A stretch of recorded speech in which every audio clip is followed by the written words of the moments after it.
Welcome to Shuffle Source. My name is Brandon, and today we are doing the first of many Precon upgrade videos. The one we're going to be doing today is the Endless Punishment Precon that came from the Duskmourn House of Horror set. So here is the Precon upgrade format that we'll use. These are essentially guidelines that we're going to use when we're making these videos here at Shuffle Source. The first of which is that you can use either the primary or the backup commander in these videos. In this case, we will be using Valgavoth as the primary for this Precon upgrade, but we don't want to hold ourselves to only have to use the primary commander for future videos. We may want to decide to use the backup commander as a more fun Precon deck to show off to everyone. The next guideline is that the budget that for the additions is going to be roughly $50 to $100. We're using TCG Player for the pricing when we're looking at these additions. We're going to add 10 cards, and then we're going to remove 10 cards. Now, we may go a little bit over, maybe we do 11 or 12, but we're typically going to stick to 10 and 10. And then we're also going to feature a few cards which we call no budget options, meaning that we're not really worried about the $50 to $100 budget, and we would really like to add some extra spice to the deck. So there's going to be a few options for you to consider to add those in. So I hope you really enjoy this video, and if you do, like and subscribe so we can continue to make more of these for you. And with that being said, let's jump into Valgavoth in the Endless Punishment Precon upgrade video. So let's kick things off by talking about the primary commander of the Endless Punishment Precon, and this is the commander that we are going to be choosing for this particular Precon upgrade video. So we have Valgavoth, Harrower of Souls, 2 colorless, 1 black mana, 1 red mana for a 4/4 legendary creature Elder Demon. He has flying, ward, pay 2 life, and the ability is whenever an opponent loses life for the first time during each of their turns, put a +1/+1 counter on Valgavoth, Harrower of Souls, and draw a card. So, first thing to note, this is a 4/4 flying with ward 2 on a CMC 4 body. Pretty good, but the ability he has is really where the deck is going to really shine. He has built-in draw power. Any commander that has draw engine built in is already starting off good. But we also know that we can make him bigger by putting +1/+1 counters by hurting our opponents on their turns, which is the whole idea behind the deck. And this is a group slug. We want to fill the deck with as many cards as we can to hurt the opponent on their turns to build as much value as we can on Valgavoth. Value as far as making him stronger, and value as far as getting great card draw. So what we're going to be focusing on is the upgrade will be adding cards that will both help facilitate his game plan of hurting the opponents on their turn, and also a little bit of protection to keep Valgavoth out. Because once your opponents start seeing the value that Valgavoth will bring to you, they're going to want to remove him from the table as soon as possible. So without further ado, let's get started on the additions. The first addition we have is going to be Bloodchief Ascension. It comes down for 1 black mana. It is an enchantment that reads, at the beginning of each instep, if an opponent lost 2 or more life this turn, you may put a quest counter on Bloodchief Ascension. Damage causes loss of life. Whenever a card is put in an opponent's graveyard from anywhere, if Bloodchief Ascension has 3 or more quest counters on it, you may have that player lose 2 life. If you do, you gain 2 life. Okay, why this card is a must include in this deck is this card comes down early. Your deck is all about dealing damage not only on your turn, like swinging from creatures, but also on your opponent's turn. You can realistically fuel this up with quest counters in 1 turn cycle if you have enough things dealing damage on your opponent's turns as well. You're going to have this online. It's going to be really good for you. You're then going to be able to have your opponent literally just take damage from playing the game. It's literally reading when this is online that if they basically cast a spell or do pretty much any game action that involves putting anything in the graveyard, they're going to take damage and you're going to gain your life back.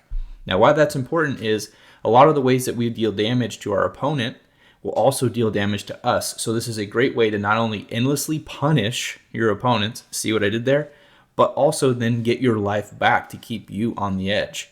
This is a great include, and you're going to really enjoy having this in your Precon. And you can grab yourself a copy of Bloodchief Ascension for only $6.38 at the time of recording. Next up, we have Cemetery Gatekeeper. That comes in for 1 colorless, 1 red mana. It is a creature vampire with first strike that says, when Cemetery Gatekeeper enters the battlefield, exile a card from a graveyard. whenever a player plays a land or casts a spell, if it shares a card type with the exiled card, Cemetery Gatekeeper deals 2 damage to that player. It is a 2/1. You can pick this card up for $1.81 at time of recording.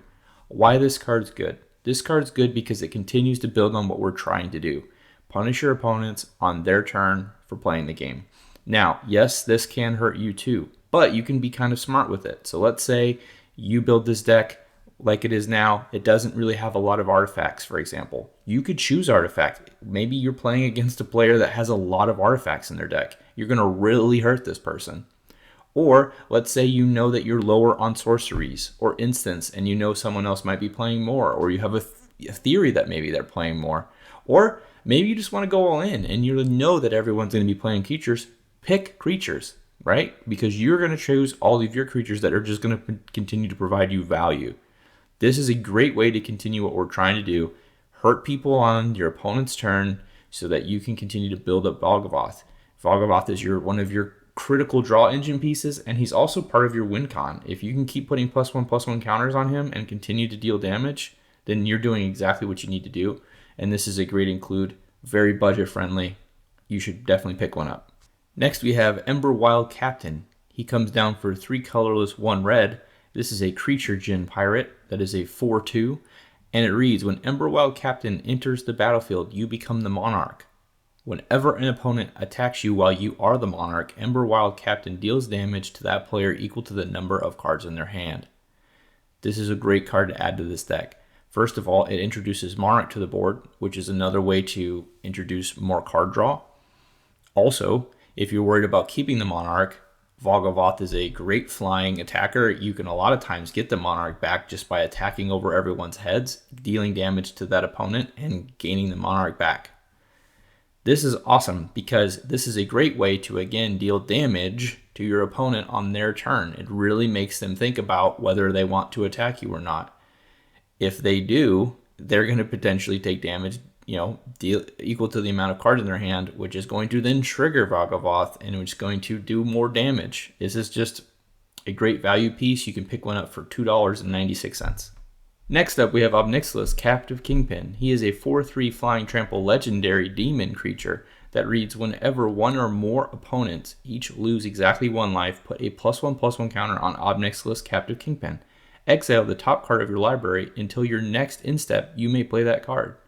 He is a great include in this deck. This deck has a lot of different ways to deal exactly 1 damage to each opponent. So you can put a lot of counters on Obnixilis and you're going to give yourself some impulse draw in this deck. Also, it's better than 1 flying demon that gets stronger, 2 flying demons that get stronger. You need to pick one of these up. Now, it did spike in price when the Precon was revealed, so we're up to $16.62, but I think he's a great include and worth the money to add. Speaking of ways of dealing 1 damage to your opponents, we have Razorkin Needlehead. It comes down for 2 red mana. It is a 2/2 creature human assassin that reads, Razorkin Needlehead has first strike during your turn. Whenever an opponent draws a card, Razorkin Needlehead deals 1 damage to them. This is yet another pinger that we're going to add. Drawing cards is literally part of the game. A lot of people want to draw even multiple cards, so you're going to continue to deal 1 damage each time this happens. This is a great include. This is another option of pumping up Valgavoth, which is what we're trying to do. And if you add ways to force your opponents to draw cards or anything like that, you can really punish them for just playing the game, really. And you can pick this up for $8, and I think you're going to really appreciate adding this into this deck. Next, we have Roiling Vortex. This comes down for 1 colorless, 1 red mana. This is an enchantment that reads, at the beginning of each player's upkeep, Roiling Vortex deals 1 damage to them. Whenever a player casts a spell, if no mana was spent to cast that spell, Roiling Vortex deals 5 damage to that player. And then, for 1 red mana, your opponents can't gain life this turn. Okay, this is an awesome card for this deck. It's doing exactly what you needed to do to deal damage on everyone's turn so that Valgavoth can continue to grow. But in addition to that, if someone's running any of the like Deadly Rollicks or Deflecting Swats or anything that can be played for 0 mana, they're going to then just take 5 damage. And then the kicker to this card is let's say someone's trying to gain some life, you can just in response pay a single red mana and just say, nope, no life gain for you. This card does a lot for you, and it's a great pickup for $6.22. It's because of its enchantment, it's not commonly or easily as removed as having a creature. So this will do a lot of work in this deck, and you should definitely consider picking this up. And this is why it's exactly on the list. All right, next up we have Rug of Smothering. This is a 3 colorless artifact creature construct that's 1/3 flying that reads, whenever a player casts a spell, they lose 1 life for each spell they've cast this turn. Okay, this is again a great include for all of the same reasons as before. This is a way to deal damage on your opponent's turn as well. Or if they want to cast spells on your turn, they can hurt themselves too. But this is going to easily help Valgavoth get bigger. And if you're going up against a Spellslinger deck or someone who just really wants to pop off, they're just going to really hurt themselves here. You want to play 3 spells on your turn? Great. Take 6 damage. This is a absolute beater in this deck, and you're going to love picking this up, adding it in for the cost of 30 cents. All right, next we have another enchantment to add. This is Sulfuric Vortex. This comes in for 1 colorless, 2 red mana. This is an enchantment that reads, at the beginning of each player's upkeep, Sulfuric Vortex deals 2 damage to that player. If a player would gain life, they gain no life instead. Now, we want to include this. This is going to, again, start hurting the board, start building a Valgavoth really soon. This is just another way to add that into the deck. We want to find as many pieces as we can to add. You can pick this card up for 54 cents. This is a cheap include to, again, just go towards what we're trying to do. Being able to shut down people's ability to gain life is major. Obviously, that impacts you a bit too. But the idea is that you're trying to get as much value out of your deck as you can to kill your opponents by hurting everyone. This is Group Slug. This is a Group Slug card. This is definitely a good include that I think you'll find to be very useful. Next up, you know it, you love it, we have Swiftfoot Boots. Comes in for 2 colorless. It is an artifact equipment that reads, equipped creature has hexproof and haste with an equipped cost of 1. Why we're adding Swiftfoot Boots is really simple. Valgavoth is going to get big quickly and draw a lot of hate. Your opponents are not going to want him on the board, so we need to find more ways to protect him. One of these options is Swiftfoot Boots. You already have Lightning Greaves. Let's throw Swiftfoot Boots in there. It's a really cheap price at $1.84 to add. You actually already may have some laying around. You're not going to regret adding a little bit more protection to protect Valgavoth. He is key to your draw engine and in a lot of ways your win condition. So let's add some protection in there. Okay, the last of the additions is probably the more pricey one. Now, to be fair, Zozu was a lot cheaper before this deck was really, spoiled and people started brewing. He's up to $19.99. However, I do feel that with the budget, we should add Zozu to this deck. So to be clear, Zozu the Punisher comes in for 1 colorless, 2 red mana. It is a legendary creature Goblin Warrior that's a 2/2 that reads, whenever a land enters the battlefield, Zozu the Punisher deals 2 damage to that land's controller. Now, one of the reasons we really like Zozu, it is this consistent damage to opponents on each of their turns. Everyone wants to be able to drop mana, especially if you can get him out on turn 3. That's right before Valgavoth could come in. So you're literally going to have your engine ready to start pumping counters onto Valgavoth and start getting that draw engine going. So this is a great include. I do think he's worth the $19.99 to include. If it's a little bit out of your price range, there are definitely some other options to consider, but I think adding Zozu is really great to the Group Slug deck here. He is going to draw a lot of hate. However, if they're focusing on Zozu, that means they're not focusing on Valgavoth. That's okay. There's a lot of other ways to continue to make sure Valgavoth pumps up, but Zozu is a great include to have here in this deck. Okay, so let's move on to the removals. The first of the removals is Bastion of Remembrance. It's 2 colorless, 1 black mana. It is an enchantment that reads, when Bastion of Remembrance enters, create a 1/1 white human soldier creature token. Whenever a creature you control dies, each opponent loses 1 life and you gain 1 life. Okay, this doesn't really do what we need it to do for this deck. We don't particularly care about the 1/1 creature token, and we're not trying to put a ton of creatures out to kill them off. The only way that this could work is, like, let's say something died on your opponent's turn. There's just better cards we can add. This is an easy cut in my opinion. This is just not doing what we really need it to do. Next on the chopping block is Braid's Arisen Nightmare. Comes in for 1 colorless, 2 black mana.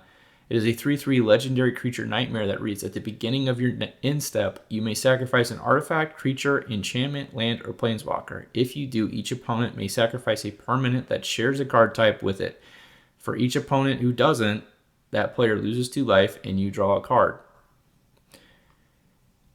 This again, not super helpful for you in the sense of like we're not really trying to sacrifice the things that we're putting on the board.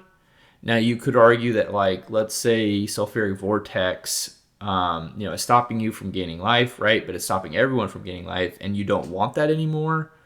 This is a way for you to potentially get rid of it.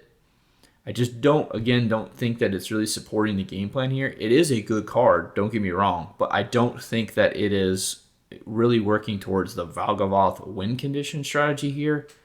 There's just better options to put in, and I feel like the additions we added are better than this, so we should definitely cut Braids. Next, we have Combustible Gearhulk. This comes in for 4 colorless, 2 red mana. It is a 6/6 artifact creature construct with first strike that says, when Combustible Gearhulk enters, target opponent may have you draw 3 cards. If the player doesn't, you mill 3 cards, then Combustible Gearhulk deals damage to that player equal to the total mana value of those cards.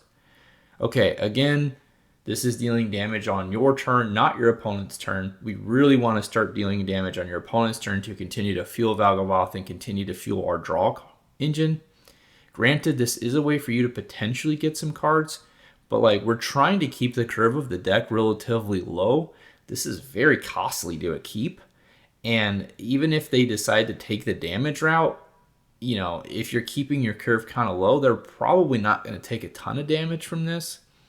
First strike is nice. A 6/6 body is okay, but it's not evasive. There's just better options to include. I'd rather, have like Zozu or something else that's just continuing to actually move towards the strategy that we're doing here. So in my opinion, this is an easy cut. Okay, next we have Enchanter's Bane. This is an enchantment for 1 colorless, 1 red that says, at the beginning of your end step, target enchantment deals damage equal to its mana value to its controller unless that player sacrifices it. This is probably one of the first cuts that I decided when I was looking at the deck. Again, it's dealing damage on your turn, not your opponent's turn, so it's really not helping our strategy here. Also, you're assuming that like other people are going to have enchantments out as early as you. This is again coming in real early for 2 mana.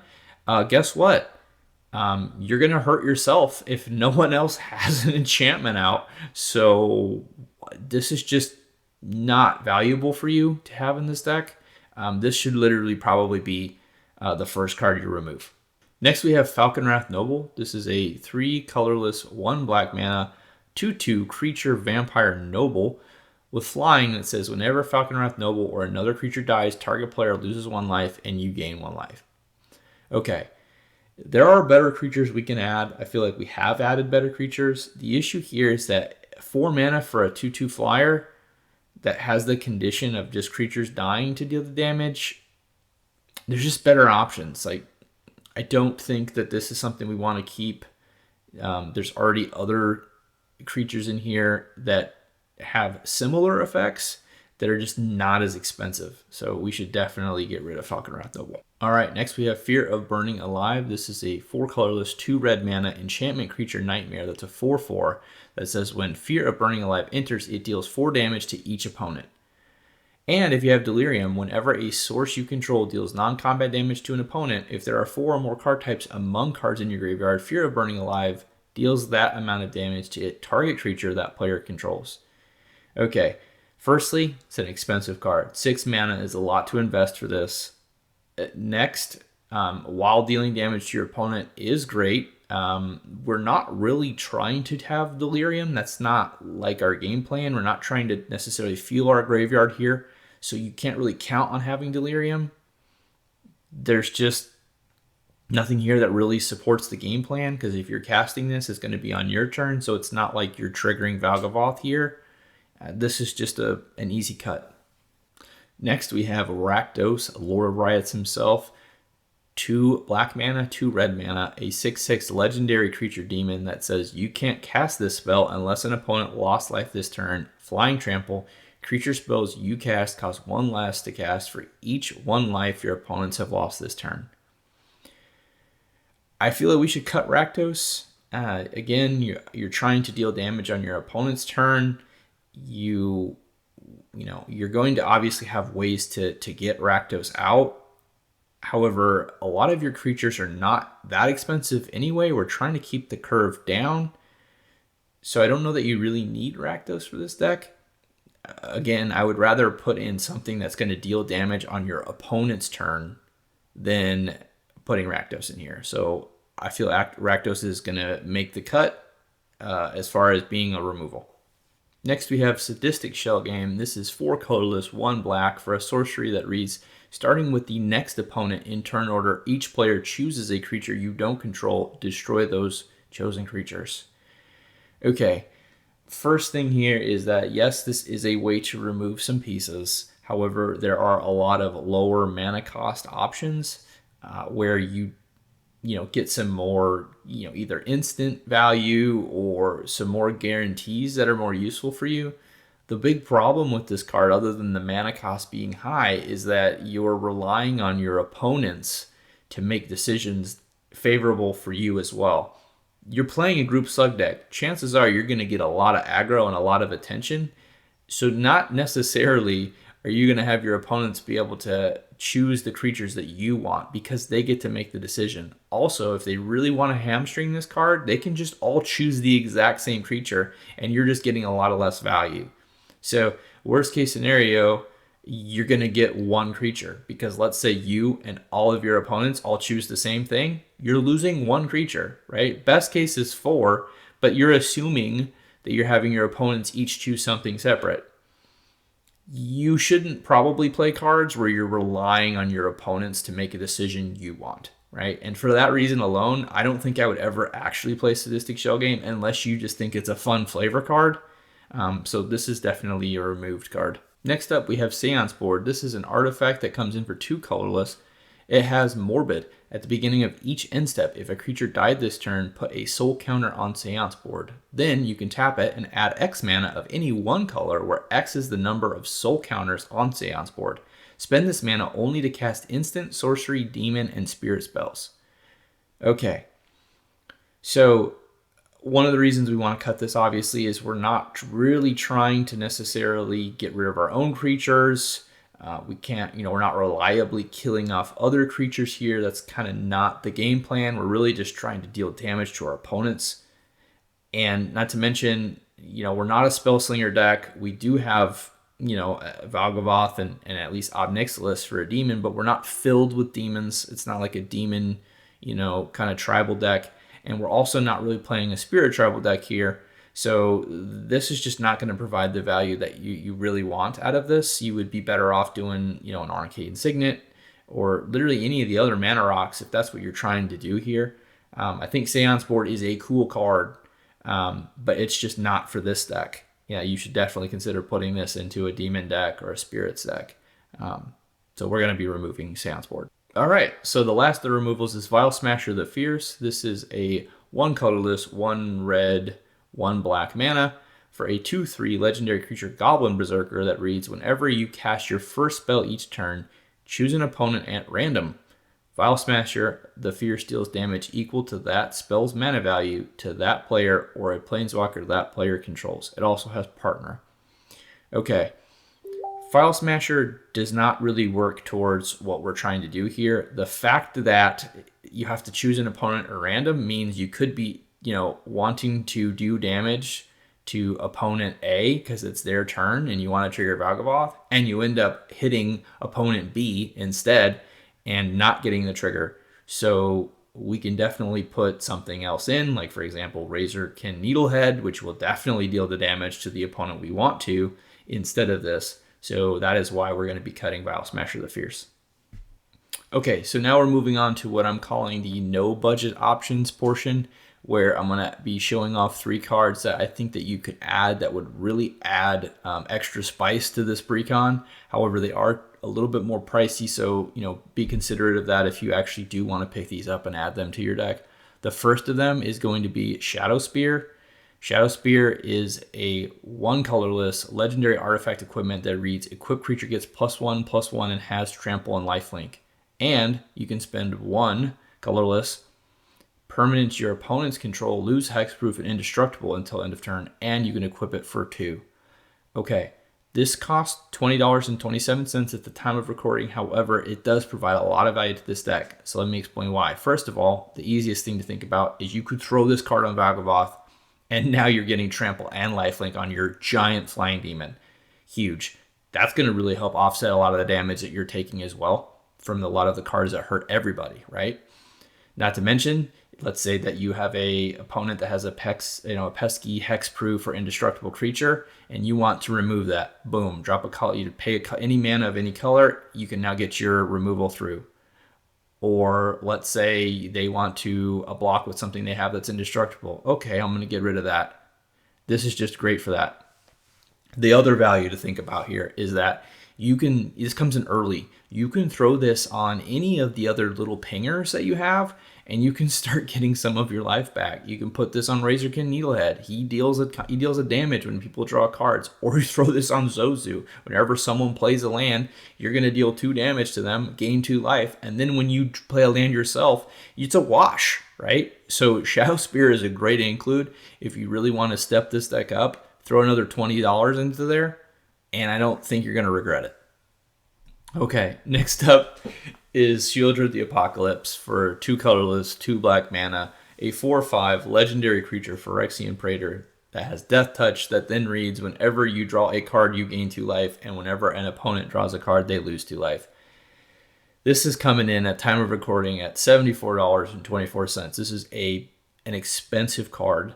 However, it definitely does do what we need it to do for the deck in the sense of it will deal damage to your opponent just from playing the game. They're going to draw a card on their upkeep. They're going to lose 2 damage. Valgavoth's going to trigger. You're going to draw a card. You're going to gain 2 life. There's also a couple of cards in the deck already that allow you to draw cards. You can also, if you wanted to, modify your deck a little bit to run cards where you choose other opponents to draw cards and then they're going to hurt themselves. Or force yourself to just gain more life. For example, who cares about the sign in blood damage that you're going to deal to yourself if you're just going to end up netting yourself 2 life by drawing all these cards? So Shieldred's a cool include. If you already have one, great, just slot it in, try her out, see how it works for you. If again you just want to come up with the $75 and add her in, I think that she'll do a lot of work in the deck. It also will draw a lot of hate away from your commander, because if someone has a targeted piece of removal, they're probably going to pick Shieldred over your commander, or at least make them really think about it. Giving your opponents options of where to draw the hate, might make them make a misplay here. So definitely consider Shieldred if you'd like to. It's a great card. All right, so the last of the no budget options, we have Sulfim Mayhem Dominus, 2 colorless, 2 red mana. This is a 5/4 legendary creature Phyrexian Horror that reads, if a source you control would deal non-combat damage to an opponent or a permanent an opponent controls, it deals double that damage to that player or a permanent instead. Then for 1 Phyrexian, discard 2 cards, put an indestructible counter on Sulfim Mayhem Dominus. You can obviously pay with either red mana or 2 life to pay for the Phyrexian cost. This is $16.80 at time of recording. Why we like this card is it ups all of the little pingers. It doubles the damage. You're going to do a lot of non-combat damage in this deck. I mean, a lot of combat damage too if Valgavoth remains on the board, but still. This is going to hurt your opponents more than it's going to hurt you, because it's not going to hurt you more. That's the point. You're going to double the non-combat damage that your deck does, which it will do a lot to your opponents only. So now Zozu's hitting for 4 whenever they play a land, or Razorkin's dealing 2 damage whenever they draw a card. This is just such a great card to include. at $16.80. If you have the budget to add it, this is a great ad. It's going to really bring the pain to your opponents. And there you have it. After the 10 editions, not including the no budget options, we are at a grand total of $64.66. I think that if you pick up this Precon, you're actually going to have a lot of fun with it. The group slug style of gameplay is actually a very different type of style.